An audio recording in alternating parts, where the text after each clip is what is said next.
Hello guys, we got a 6-game NBA slate for February 20th. It's going to be the first game after All-Star break. Recording this on Tuesday. Currently, we don't have a whole lot of news. We still are waiting on the Detroit Pistons lineup, whether they're going to go with Derrick Rose starting or they have Brandon Knight, who could potentially be one of the top value plays, or Bruce Brown. And then Clint Capela, if he's able to return, making his Hawks debut. And then there's some guys that have missed games like right before the break, like Cody Zeller, Terry Rozier. But going to take a early look here with point guard on this slate, De'Aaron Fox gonna be the first guy to talk about. 7.4K in a very good matchup here against Memphis. Fox does play a lot better at home. This game being at home for the Kings definitely should mean that this game does stay close. And two of these teams that just play really fast. The Kings, they didn't play that fast early on, but that was also kind of a result of De'Aaron Fox missing games due to injury. So now Fox back for quite a while now. They are playing at a faster pace, and we know the Grizzlies play pretty fast with how young of a team they are. And then Spencer Dinwiddie, 7,300. He's going to still be the main player along with Caris LeVert here against the Sixers. Kyrie Irving's out indefinitely, so we're still going to be able to get these Brooklyn Nets players with a whole lot of usage. So Dinwiddie, Caris LeVert being the main targets. I'd rather go with Dinwiddie over LeVert just because they're only $600 apart. Next is going to be Ja Morant, 7K against the Kings. Same thing, just like Fox, but Ja does have some struggles on the road. But certainly, if you're not into like home and away splits, Ja is fairly priced here at 7K. His minutes are sometimes inconsistent, so that's why he's usually always going to be a tournament play for his rookie season. Next, Derrick Rose, 5,900. His minutes were down, but that was because it was his first game back from injury. And now without Reggie Jackson to the Clippers, Derrick Rose, he could potentially be starting or just getting a lot more minutes. We're going to have to wait if there's a minutes limit on him, but certainly there's some blowout risk here against the Bucks. And then Thomas Satoransky, he is 5K, gets a good match against the Hornets. They do play pretty slow, so this game's not going to have a high total, but the matchup certainly is a good one against Devontae Graham, Terry Rozier defense. And then Brandon Knight could be potentially a very solid value play down all the way at the minimum 3K.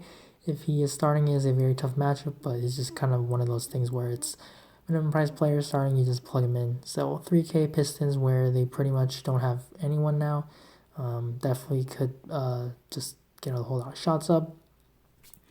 On to shooting guard. For Harden and Zach LaVine, you just see him a little bit overpriced. Harden, we know the upside that he has, but with Westbrook playing and against the Warriors, it's not really a spot that I really like. Zach LaVine, great matchup. A whole lot of usage, but just the price is up there.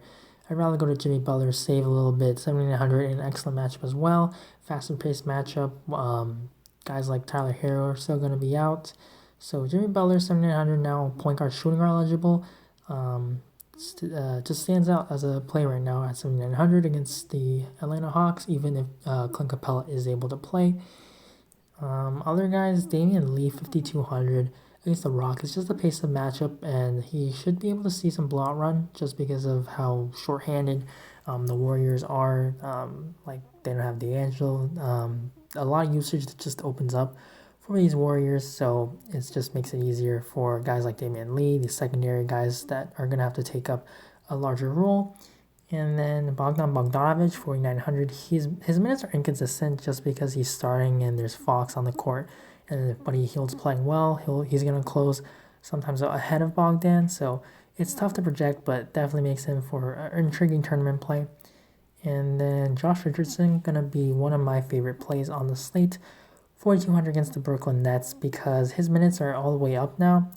He returned back from injury last time, and his minutes just all of a sudden soared up. He's playing 32 minutes last game. This is a very good matchup, pace and everything. Now without Al Horford, just be a lot better spacing for these Sixers, and we know Sixers play a lot better at home than they do on the road, and he's just underpriced here. He's like a 6K player that's $2,000 underpriced. Gonna be pretty chalky probably, but just probably still gonna really want to play a whole lot of him on this slate as of now. And then for even cheaper, I think Josh Richardson is definitely the better play. But if you need a save or you want to play both, Svi Mykhailiuk, 3,200. he had his minutes cut down also because of injury, just like D Rose. And now after the All-Star break, he's a guy that can definitely score, and he has taken on a lot bigger of a role. His minutes have been there, so I would expect that he's able to get at least in like the high 20s in minutes.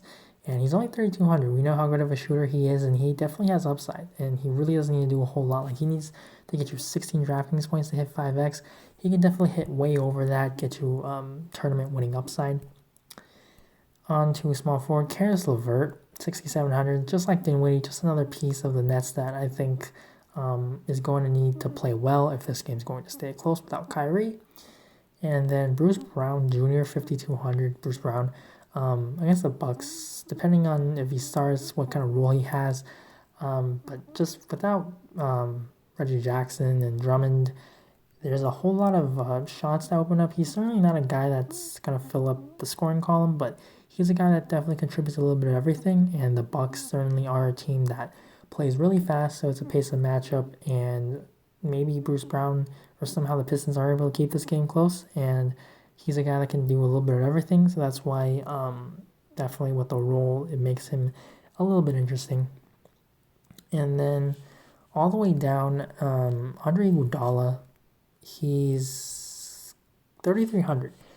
Against the Hawks, great matchup. His minutes are probably going to be in the mid-20s, and we know Iguodala is just kind of like that player that does a little bit of everything. Same with who I was just talking about, Bruce Brown. But Iguodala, definitely, he's older, and his minutes aren't as much as those of Bruce Brown. But Iguodala, he's 3,300 in a terrific matchup, so he's definitely interesting if we need more value. And then on to power forward Giannis at 1.1K. Pistons, we used to kind of avoid him because of the Pistons having those Twin Towers and Blake Griffin and Andre Drummond, but both of them are going to be out for this game, and that just makes Giannis's rebounding a whole lot better. But again, it's going to be a whole lot of blowout risk here, but we know Giannis can definitely still stuff the stat sheet for like 70 DraftKings points in like under 30 minutes, so he's still in play for tournaments though. I would say cash, probably not. Tobias Harris, 6,400, I really like here, just because he's starting at power forward now. Also, you add in the fact that he's playing against the Brooklyn Nets, pace-up spot, playing at home. There's just more rebounds when he starts at power forward because there's no Horford, there's still Embiid, but he's playing power forward instead of small forward, so he's going to usually be closer to the rim, more rebounding opportunities for him, and he just seems too cheap here. Pace-up spot, he's always going to be one of the best shooters on the court, along with Korkmaz if he starts. So Tobias, he seems too cheap, 6,400 here in this matchup. And then the cheaper option, more tournament, PJ Washington, 4,500. The coach has come out and said that he wants PJ Washington to get more shots. They want to run more plays with him. And his minutes have been a little bit all over the place, but he's 4,500 against a team that definitely struggles against big men. Washington plays power forward and some small ball center, so there's definitely some rebounding upside here. And as long as he scores, shoots well, he's a little bit too cheap for the kind of tournament upside that he has. And then Taurean Prince, same price, 4,500. He's a guy that has 40-point upside. Sometimes he'll get you like 20, so certainly there's a floor. He's also tournament only, but you would expect that the Nets need these guys, their starters, to play well to keep this game close, and we know Prince has shown that kind of upside before, so he's going to be in play for tournaments. PJ Tucker as well for tournaments. He's 4K. He's a guy that sometimes doesn't do anything. He doesn't take shots. He's just a defense guy that plays heavy minutes. That's the role for him on this team, but he's 4K. If he falls into a lot of rebounds as the small ball center, then he can get there along with like corner threes. But more of a tournament option. I definitely would rather get up just $500 more to Washington Prince. But if you can, PJ Tucker, not somebody that is the most intriguing, but definitely has some upside that he will sometimes hit. Next, Derrick Jones Jr., 4K. He could be a little bit more owned than he should be just because he won the dunk contest. But he is 4K. His minutes are a little bit inconsistent as well, just because of how it kind of depends how well he plays. And they also have Iguodala, Jay Crowder on the team now, so it's kind of tough. But Jones, he's 4K, seems a little bit cheap, and he's a guy that definitely thrives in these fast-paced matchups, and he definitely gets one against the Hawks, so 4K makes sense. Now, on to center Joel Embiid, 9K as the top option here. very good matchup against Jared Allen and DeAndre Jordan. But keep in mind that Al Horford's coming off the bench now. Embiid lost a few minutes due to foul trouble in like 40 seconds because of the blowout. So he should have played like 30, 31 minutes last time, which is still good enough because he is only 9K in a terrific matchup. But Al Horford being the backup means that could limit Embiid's minutes a little bit more. And Horford, he only played alongside Embiid for 5 minutes in the last game when they changed the lineup. I don't expect the Sixers to continue with this lineup because it just makes sense for the floor spacing, and Horford's just more of a natural 5. So it definitely could hurt both these guys in terms of their production. But this is a terrific matchup, so there's definitely a way that both these guys can get there. And Embiid, he definitely doesn't need a whole lot of minutes to get there. But when you're paying 9K, it definitely feels like you probably want him to play more than just 30 minutes, which he was on pace to play last game. So for right now, I'm going to include Bam Adebayo instead as my center play. $1,200 cheaper. He usually plays heavy minutes, mid-high 30s, and he gets a terrific matchup against the Hawks, pace of matchup, and he just saves you a lot of money. He definitely can make up for those points with assists, and he just plays more minutes. And even if Capela is in, I still like Bam Adebayo. He's just a little bit too cheap here. He usually gets you 40 DraftKings points, which makes him for a very solid cash play and also has tournament upside.